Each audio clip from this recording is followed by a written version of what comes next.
اور اللہ تبارک و تعالیٰ نے آپ رضی اللہ تعالیٰ عنہ کی صحابیت خود بیان فرمائی.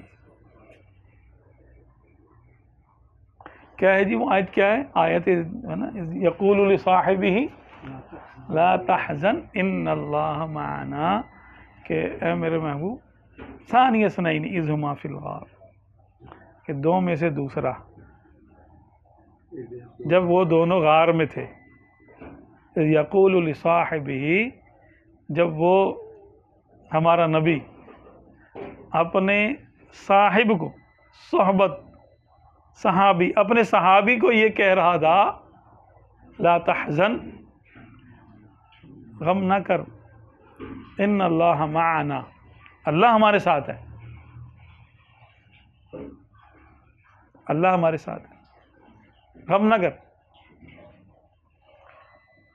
یہ نہیں کہا لا تتفکر، فکر نہ کر. دیکھیں غم اور فکر میں فرق ہوتا ہے. غم کسی اور کا ہوتا ہے اور فکر اپنی ہوتی ہے. بلا تشبیہ اگر دو شخص موجود ہو، دو بھائی ہوں موجود ہوں، ملک الموت علیہ السلام آ جائے، چلو بھائی تم میں سے کس کی روح قبض کروں بتاؤ، تو دونوں کو اپنی اپنی فکر ہوگی. یہ ہے فکر اپنی. اچھا وہ کہیں گے چلو بھائی ایک کی قبض کرنی، چلو اس کی قبض کر لیتے ہیں، حکم اس کا آیا ہے، اس کی قبض ہو گئی روح. تو اب رہ جانے والے کو غم کس کا ہوگا؟ اپنا یا بھائی کا؟ تو آپ صلی اللہ علیہ وسلم نے ارشاد فرمایا لا تحزن، تو غم نہ کر.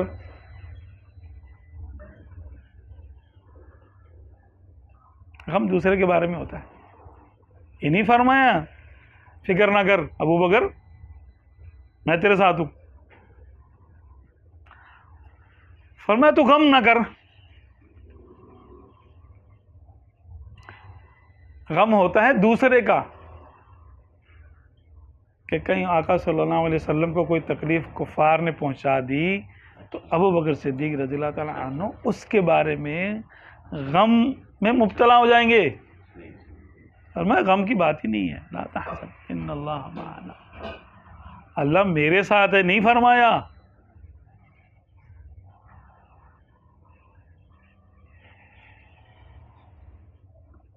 موسیٰ علیہ السلام جب جا رہے تھے، اللہ کے حکم سے جا رہے تھے نا، قوم کو لے کر جا رہے تھے فرعون سے بچنے کے لیے.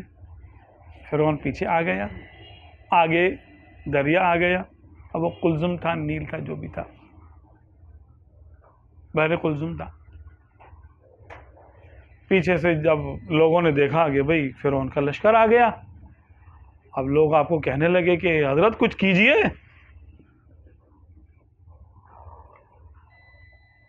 آپ نے کیا فرمایا تھا؟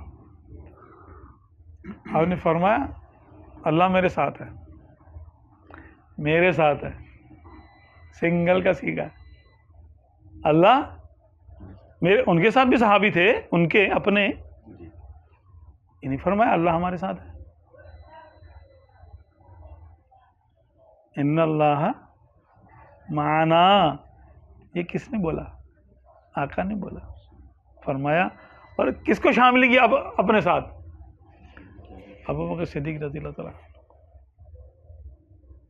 اور یہ بات بھی ظاہر فرما دی کہ تم کو میرا جو غم ہوا ہے، میرے بارے میں غم نہ کرو. کچھ نہیں ہونے لگا، خیر ہے، اللہ ہمارے ساتھ جو ہے کچھ نہیں ہوتا.